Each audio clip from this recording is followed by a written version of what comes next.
Before diving into this incredible story, remember to subscribe to the channel and turn on notifications.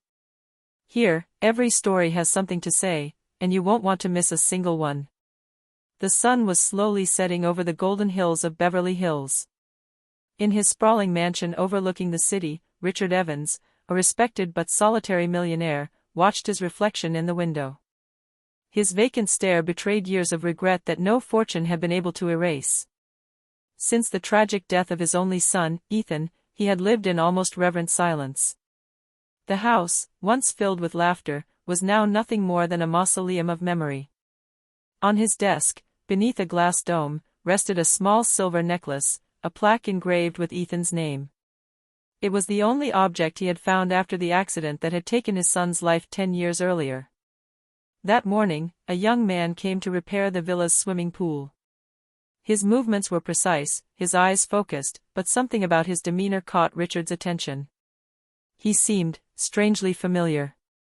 When the millionaire approached to speak to him, he noticed a detail that made his heart flutter. The same necklace hung around the pool attendant's neck. Exactly the same. Same shape, same engraving, same wear on the edges. Richard felt his breath catch. He had the impression that time had stopped.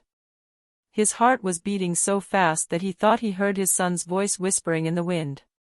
"Where did you find this necklace?" he asked in a trembling voice. The young man, surprised by the emotionally charged tone, looked him straight in the eyes. "It's always been mine, sir. It's all I have left of my parents. I never knew them." The millionaire paled. A tear rolled down his cheek. Everything within him refused to believe it, but deep down, he already knew. This young man was not just an ordinary employee. It might have been the son he thought was dead. The next morning, sunlight streamed through the large bay windows of the Evans mansion. Richard had hardly slept. The image of the necklace, identical to his son's, kept turning in his head like an obsession. He replayed every detail of the young man's face, his deep, dark eyes, his jawline, the way he smiled shyly. Everything about him reminded him of Ethan. Yet it was impossible. His son had been declared dead in a car accident 10 years earlier. The body had never been found, but the car had been destroyed by fire. The necklace had been found among the wreckage. Richard had believed it was the only remaining trace of his child. So how could this pool installer be wearing an identical one? At 8 o'clock, the sound of an engine pulled him from his thoughts. Richard rushed to the window. The blue pool service van was there. The young man had returned, dressed in his uniform, headphones in his ears. He was whistling, completely oblivious to the turmoil he was causing in the old man's heart. Richard slowly descended the marble steps, took a deep breath, and left. "Hello, Alex, is that right?" The young man turned around, a courteous smile on his lips. "Yes, Mr. Evans. I've just finished the maintenance. There was still a leak in the filtration system." "I see. Could you spare me a moment?" Alex took off his gloves, slightly confused, and approached. Richard stared at him for a moment before pointing to the necklace. "Where did you get this piece of jewelry?" Alex touched it mechanically, as if protecting it. "I've had it since I was a child. It's the only thing I had with me when I was found." "Find?" Richard repeated. "Yes. I grew up in an orphanage in San Diego. I was told I was discovered after a car accident. I was only 5 years old." Richard's heart skipped a beat. 5 years. That was exactly how old Ethan was when he disappeared. He took a step back, unsteady. His voice trembled as he asked. "Anne, you don't remember anything? About your parents?" Alex shook his head. "Only flames, noise, and a voice shouting my name. But I no longer know which name." The millionaire felt his legs weaken. He leaned against the wall, breathless. It was no longer a simple coincidence. It was as if fate had brought back the past to demand justice. After a long silence, he murmured. "Alex, you said you've always had this necklace. Can I see it more closely? Alex hesitated for a moment, then nodded and handed it to him. Richard took the pendant between his trembling fingers. In the light, he could make out the engraving. E. Evans. His gaze went blank. The world around him collapsed. He staggered, and Alex had to hold him back. Mr. Evans. Are you all right? But Richard didn't answer. Silent tears streamed down his face. He had before him the impossible proof. His missing son's necklace, hanging around the neck of a young man who looked too much like him. That same evening, the Evans house was enveloped in a heavy silence. Richard sat in his study, his hands clasped before him. The young man's necklace lay on the desk, next to his own. Two identical pendants. Two intertwined destinies. He hadn't dared question Alex further. Emotion had overwhelmed him. But deep down, a certainty was growing, mixed with a terrible fear. What if this young man really was his son?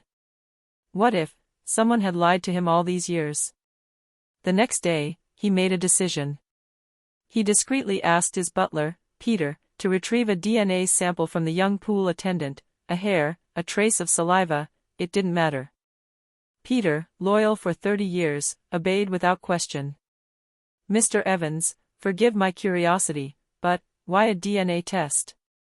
Because I believe my son never died, Peter. The old man was speechless. Ethan? But, sir, the police. The police made a mistake. I can feel it. He clenched his fists. It wasn't just intuition, it was a visceral force. The test was urgently sent to the Evans family's private laboratory. Richard spent the following days waiting, unable to concentrate on anything. Meanwhile, Alex returned to work every day, unaware that with every smile, every gesture, he was reopening deep wounds. One morning, while he was cleaning the pool, he saw Richard watching him from the terrace. Are you all right, Mr. Evans? You look preoccupied. I think you remind me of someone, Alex, he replied in a low voice. Oh yes? Yes. My son. He would be your age today. A heavy silence fell. Alex looked away, feeling uneasy. I am sorry for your loss, sir. Thank you. You have no idea how much you remind me of that. Alex gave an embarrassed smile, unaware of the truth the old man was keeping to himself. 3 days later, the phone rang in the office. Richard picked up the phone with a trembling hand. This is Evans Diagnostics Laboratory. The DNA test results are ready, sir. So what? He asked in a flat voice.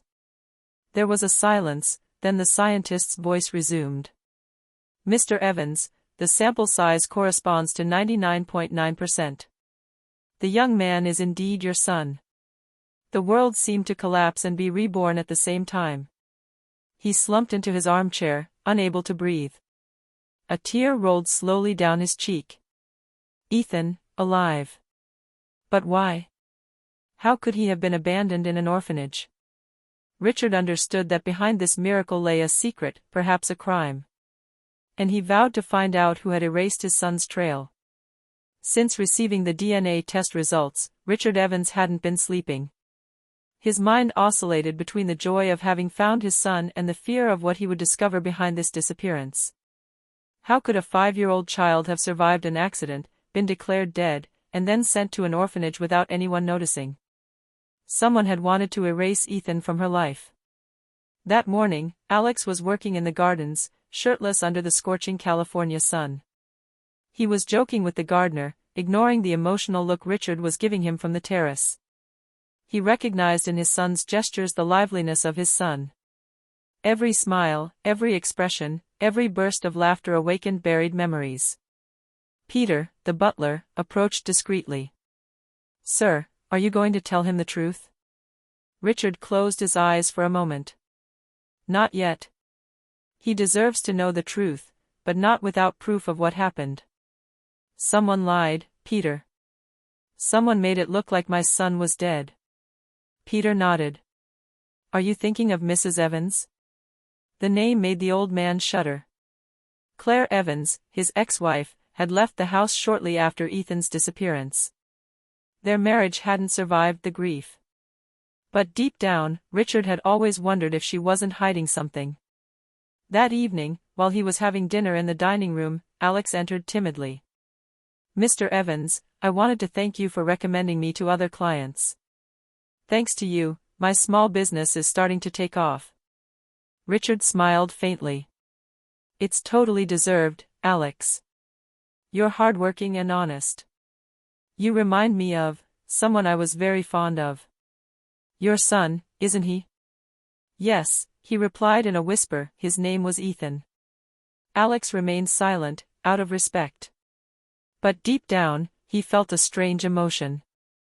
That name. Ethan. It resonated within him like a forgotten echo. He instinctively reached for his necklace and looked down. A brief image flashed through his mind, a man shouting his name amidst the flames. His heart raced. "Mr. Evans," he said in a hesitant voice, "no, it might sound strange, but, that name, Ethan. I feel like someone called me that before, when I was little." Richard froze. His breath caught in his throat. "How so?" "I don't know. It's just a hazy memory, a man's voice, and a fire. I thought it was a dream." The millionaire felt his eyes well up with tears. He stood up, approached him, and placed a trembling hand on his shoulder. "Alex, listen to me carefully. It wasn't a dream." Alex frowned, troubled. "What do you mean?" Richard opened his mouth, ready to reveal the truth to her. But at that moment, the doorbell rang. Peter entered, looking worried. "Mr. Evans. Mrs. Claire Evans is here. She says she needs to speak to you immediately." Richard turned pale. His heart raced. She. After all these years, why was she coming now? He glanced one last time at Alex, then whispered. "Stay here. What I'm going to learn tonight could change everything." And he walked towards the door, unaware that the woman he was about to meet held the key to the lie that had separated a father from his son for more than 10 years. Richard descended the stairs slowly, his heart pounding. In front of the large front door, Claire Evans waited, straight and elegant as always, but her face bore the marks of time and remorse. 10 years without seeing each other. 10 years running from memories. And now she was coming back, her eyes shining with genuine concern. "Good evening, Richard," she said in a trembling voice. "Claire. What are you doing here?" he replied coldly. She hesitated for a moment, then crossed the threshold, her heels echoing on the marble. "I heard you were researching about the accident. I got a call. Evans Diagnostics." Richard clenched his jaw. "So you know?" "Yes. The DNA test." "That's right, isn't it? This young man. His name is Alex," Richard cut in. "Yes, that's our son." Claire looked away, tears in her eyes. "I knew that day would come." Richard stepped forward, his fists clenched. "You knew? So tell me, Claire, what did you do? Why did my son grow up in an orphanage while I thought he was dead?" She collapsed onto the sofa, her shoulders shaking with sobs. "This wasn't supposed to happen like this, Richard. This wasn't me." "So who?" he yelled. She slowly raised her eyes towards him, her voice breaking. "Your brother, Daniel." Silence fell, heavy and icy. Daniel Evans. Richard's younger brother. An ambitious, jealous man, ousted from the family business after a financial scandal. "Daniel," repeated Richard, incredulous, "what is he doing there?" Claire took a deep breath, then told everything. 10 years earlier, the Evans couple were going through a difficult period. Richard, preoccupied with his business, was neglecting his family. Claire, exhausted, had confided in Daniel, who had been manipulating her for months. One evening, Daniel had suggested taking little Ethan away for the weekend, to give his parents a break. Claire had naively agreed. But on the road, an accident had occurred. Daniel, slightly injured, had reported a confused story. The car had supposedly exploded, and Ethan's body had never been found. Everything pointed to a tragedy. "I didn't want to tell you," Claire sobbed, "but later, I received an anonymous letter. It said that Ethan was alive, that Daniel had entrusted him to someone in the South. I wanted to check it out, but Daniel disappeared before I could find him. I was scared. He threatened me."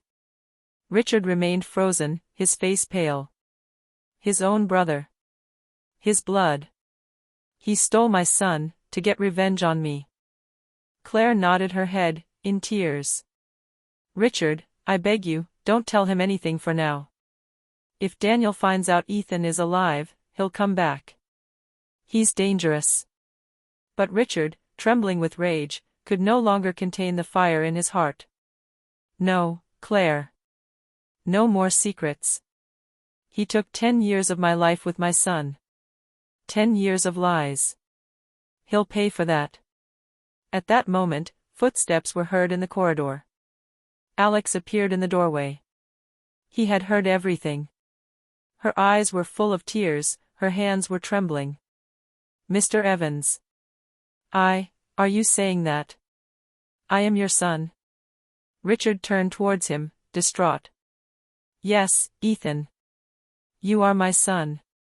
The young man staggered, then moved forward slowly, his eyes filled with emotion. Richard took him in his arms, for the first time in 10 years. No words could describe that moment. Two broken souls had finally found each other again. But in the shadows, at the end of the driveway, a figure watched the scene from a black car. A man's hand gripped the steering wheel. And a cold voice whispered, "You took everything from me, Richard.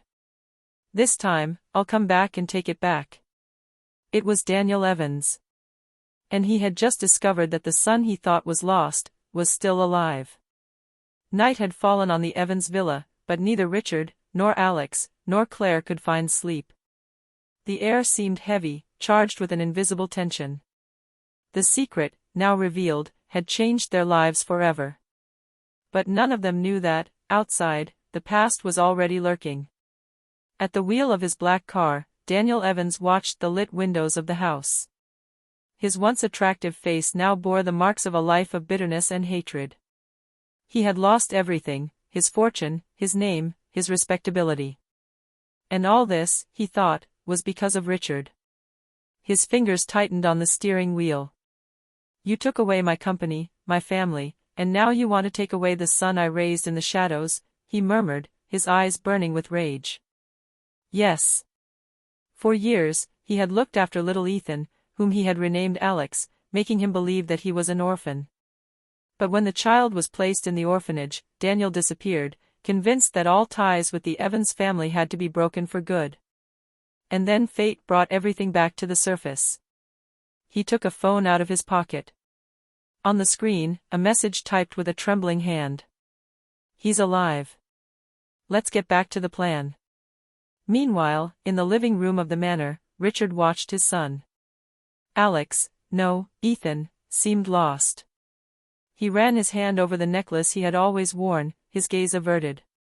"I have so many questions, Mr. Evans, sorry, Dad." The word resonated deeply within Richard. "You can call me whatever you want, my son," he replied with rare tenderness. Claire watched them in silence, tears in her eyes. This scene, which she had thought impossible, overwhelmed her. But the peace was fragile. Suddenly, Richard's phone vibrated. An anonymous message. "You have found what belongs to you. Enjoy it while you still can." He turned pale.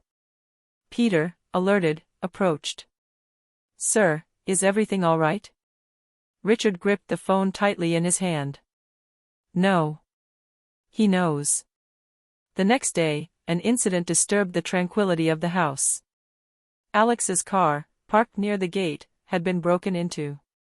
Nothing was missing, except the necklace. The same necklace he had always worn. The one who bound father and son. Alex entered in a panic. Who would do that? This necklace, it's my whole life. Richard felt a cold sweat trickle down his back. Someone wants to remind you where you come from, he said darkly, and I think I know who. Claire looked at him, terrified. Are you thinking about Daniel? Yes. And if he has returned, we are no longer safe. That night, a shadow crept into the garden. The figure stopped near the pool, where it had all begun. She held the stolen necklace in her hand, which she dropped slowly into the water, as a symbol. Then Daniel's voice rose in the darkness. You stole my son from me, Richard. This time, you're the one who's going to lose yours. And without a sound, he disappeared into the night. The following morning, a cold wind swept across the Evans property. The atmosphere was heavy, almost stifling. Since the necklace disappeared, Richard had doubled security around the villa. But deep down, he knew that if Daniel wanted to strike, he would strike where it would hurt the most. Alex, meanwhile, was trying to get back to the normal course of his life. But nothing was normal. The truth about his identity, the rediscovered connection with Richard, the fear of a past he didn't understand, everything was swirling around in his mind. He sat by the pool, his eyes lost in the water. One detail troubled him, something was shining at the bottom. He plunged his hand in, and his heart sank. It was the necklace. Her necklace.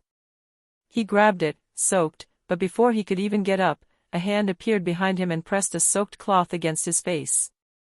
A chemical smell reached his nose. He tried to struggle, but in vain. His vision blurred. Then nothing more. A few hours later, Richard left his office and could no longer find Alex. He called around the whole house, nothing. Peter, the butler, searched around the property, but the young man's van had disappeared. A chilling panic seized Richard. He ran to the pool and stopped dead in his tracks. On the edge of the pool, an object was waiting for him. A disposable phone, and next to it, a folded piece of paper. He opened the note with a trembling hand. You took everything from me, brother. This time, I will force you to choose, your son or your empire. Daniel. Richard felt the ground give way beneath him. Claire, alerted by his cries, ran over. No, tell me it's not him, Richard. He took him. He took our son. Miles away, in an abandoned hangar on the coast, Alex was slowly regaining consciousness. Her hands were tied, her head ached. Facing him, a figure emerged from the shadows. Hello, Ethan. Said a deep voice. Alex looked up, confused. Who are you? Why are you calling me that? The man took a step forward, the light revealing his face marked by time. I am Daniel Evans. Your father's brother. The one who saved you from the accident. The one who raised you in the shadows while he abandoned you. Alex frowned, lost. That's not true. He thought I was dead. No, he knew. He replaced you with his company, with his fortune. He erased you because you were an obstacle. The words, distilled like poison, slowly seeped into his mind. Daniel knew how to strike where it hurt, in doubt. Look around you, Ethan. Who gave you a name? Who allowed you to live? Me. Not him. He took a crumpled photo out of his pocket, a snapshot of a smiling little boy, sitting on the lap of a younger man. You see? I was your only father, long before he even remembered you existed. Alex looked away, tears welling in his eyelids. Why did you do that? Daniel smiled coldly. Because your father stole everything I loved. So I took what he loved most. Meanwhile, Richard, accompanied by Peter and a private detective, was searching the area. He knew Daniel was playing a dangerous game, but he knew him too well. He wouldn't kill without a purpose. He wanted to break it, slowly. Peter, he said in a deep voice, the police are not notified. Daniel would do anything to disappear again. So what do? We find him before it's too late. But Daniel was always one step ahead. At the other end of the hangar, he placed a telephone on the table and dialed a number. Richard answered immediately. Daniel. What have you done? I simply reclaimed what belonged to me. The voice on the other end of the line replied calmly. You're talking about my son. Your son? Daniel sneered. No. He belongs to me, Richard. He already loves me, he owes me his life. And now, you're going to give me what I want. What do you want? Richard yelled. Everything. Your company. Your shares. Your name. And when you give them back to me, maybe I'll give you back your son. Silence fell, then Daniel added in an icy voice. You have until tomorrow night. After that, Ethan will never remember you again. And the line cut out. Richard remained frozen, phone in hand, his face ashen. Peter looked at him, terrified. Sir, what are we going to do? Richard clenched his fist, his gaze burning with determination. What I should have done 10 years ago, confront my brother. He looked up at the night, his jaw clenched. I won't let him steal my son from me again. Not this time. Night was falling on the Californian coast, draping the landscape in a dark and heavy veil. The wind carried the salty smell of the sea, mixed with the smell of metal and rust. In the abandoned hangar, Daniel paced nervously, a weapon in his hand. In front of him, Alex, or rather Ethan, was still tied up, but his eyes, filled with fear and anger, did not leave his captor. Do you really think I'm going to believe your lies? Alex exclaimed in a broken voice. Dad never stopped looking for me. Daniel sneered, a bitter grimace twisting his lips. Your father, he spat the word out like venom, your father never wanted me, never wanted you. You were just a symbol of what he had and what I will never have. He approached slowly, placing his hand on the young man's shoulder. You don't understand, Ethan. I wanted to protect you from him. He would have turned you into a copy of himself, cold, calculating, heartless. Alex turned his head away, his jaw clenched. You stole my life. Daniel remained silent for a moment, then murmured, almost pained. And yet, you were all that remained of my humanity. Several kilometers away, Richard and Peter were driving at high speed towards the coast. Thanks to a lead from the detective, they had located a signal coming from the disposable phone. The hangar was located near a former, disused dock. Peter, said Richard in a tense voice, whatever happens, I don't want the police involved until I've spoken to Daniel. Sir, that's dangerous. I know. But he's my brother. And my son.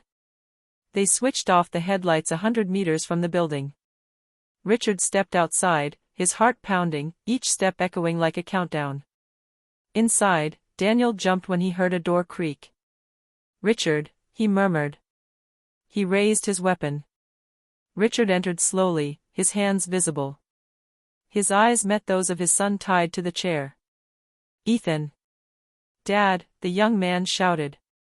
Daniel positioned himself between them, his weapon trembling. One more step, and I'll shoot. Richard raised his hands. Daniel, look at me. I didn't come here to fight. I came to finish what you started 10 years ago. Oh, I fully intend to finish it. Replied Daniel, a bitter smile on his lips. You took everything from me, Richard. And tonight, I'm taking everything you have left. You've trapped yourself, Richard replied softly. That boy loved you, even without knowing who you were. And now you want to make him believe you were just a monster. The words struck Daniel like arrows. His arm trembled. Shut up. You say I stole your brother, your family, your name. But Daniel, I would have given you everything if you had asked. You never understood that I loved you like a brother, not like a rival. A heavy silence fell. For the first time, Daniel lowered his weapon slightly. His eyes filled with tears. But the rage, accumulated over years, took over again. You're lying, he shouted, you always wanted to be the hero. The perfect son, the model husband, the exemplary father. And in a desperate move, he cocked the pistol. Everything happened very quickly. Alex jumped up, knocking over the chair, and lunged at Daniel. A gunshot rang out. A scream. Silence. When the dust settled, Daniel was on the ground, his arm covered in blood. Richard rushed towards his son, hugging him tightly. "Are you doing well?" Yes, I think so." Daniel, panting, looked up at them. Why didn't you just let the ball do what it was supposed to?" Richard knelt beside him. "Because you are my brother. And despite everything, I won't let you die like this." Daniel smiled weakly, a tear rolling down his cheek. Always the hero. Then he lost consciousness. A few hours later, ambulances and police surrounded the hangar. Daniel, wounded but alive, was arrested. Alex, for his part, remained silent for a long time, observing his father. "Dad, you forgave him, even after everything he did to you?" Richard placed a hand on his shoulder. "Forgiveness doesn't change the past, my son. But it prevents hatred from destroying the future." Alex lowered his eyes, moved. "So, will we finally be able to live like a real family?" Richard smiled, tears in his eyes. "Yes, Ethan. It's time for the Evans name to find peace." In the distance, on a stretcher, Daniel was taken away by the rescue team. Her eyes opened for a moment, meeting those of her brother across the night. And for the first time in years, he gave a genuine smile.